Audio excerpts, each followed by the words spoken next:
Introducing Ruler Play, your virtual classroom. Let's take a peek at your classes.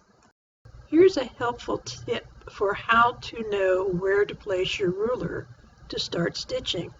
If you sink your needle right on the marked line, put your ruler right up against the foot, you are now exactly 1/4 of an inch away and you're ready to go.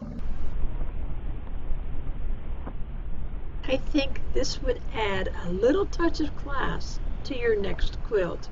I love daisies. I thought, well, I'd like to make a block with daisies. So I took a drawing, took it and put it onto fabric, and then I put a layer of batting under that and stitched all around it so that it would look puffy. After I did that, I trimmed away the extra batting, and then I took that piece and layered it with another regular piece of batting underneath it. So that would make that daisy puff up, right? So as I stitched around it, that's what was happening. I also decided to do the center with a variegated yellow so it would pop.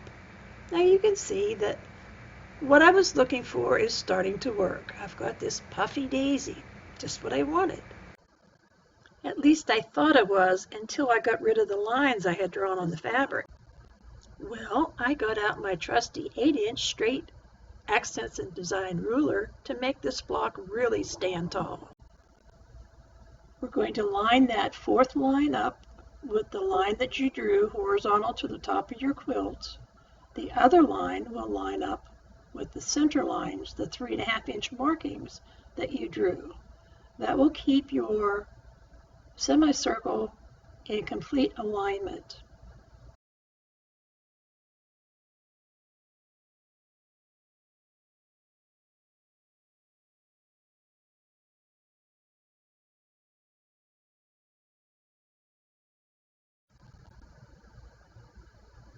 We'll continue in this manner, starting from the base line with our ruler on the second line from the top edge, work our way up to the top of the arc, and stitch our way back again.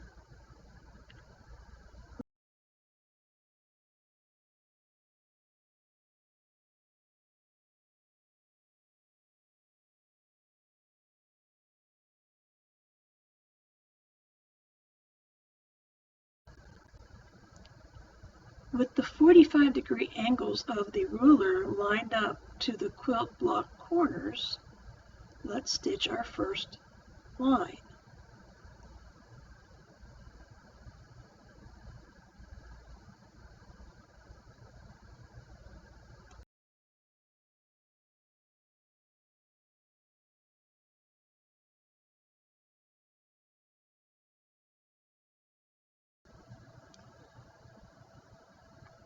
Place the ruler back down on the previously stitched line using the second line in, like we discussed, and stitch along the edge.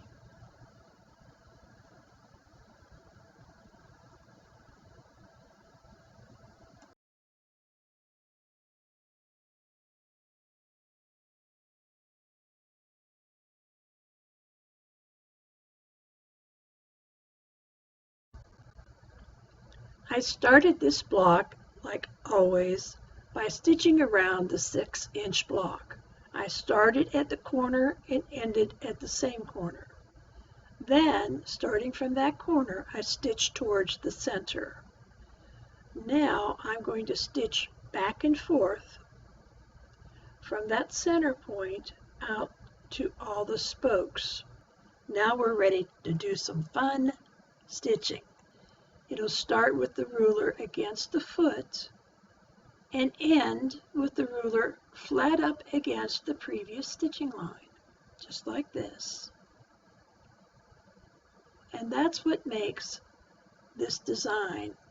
This design is actually something taken from Zentangle. For those of you who may be familiar with it, it's called Rick's Paradox.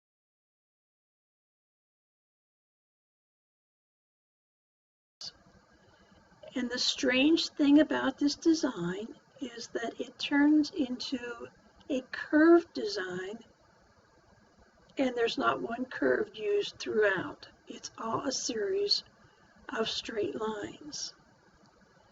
This is also much more effective when you keep the lines closer together, which is why we are not going any further apart than 1/4 of an inch when we get to the opposite side.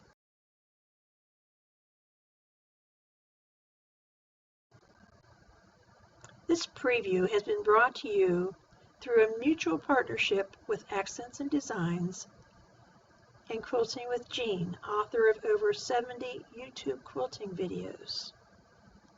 This educational DVD entitled Ruler Play has just been released. Together, it is our hope that through our virtual classroom, you will gain the knowledge to successfully quilt with proficiency, but most of all, we want to encourage you to enjoy the process. Ordering information for Ruler Play is shown on the screen.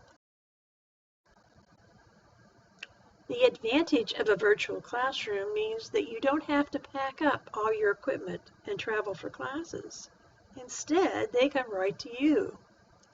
And you're getting 5 complete classes on this DVD, with step-by-step sessions thoroughly guiding you through how to work with rulers while completing 5 beautiful designs.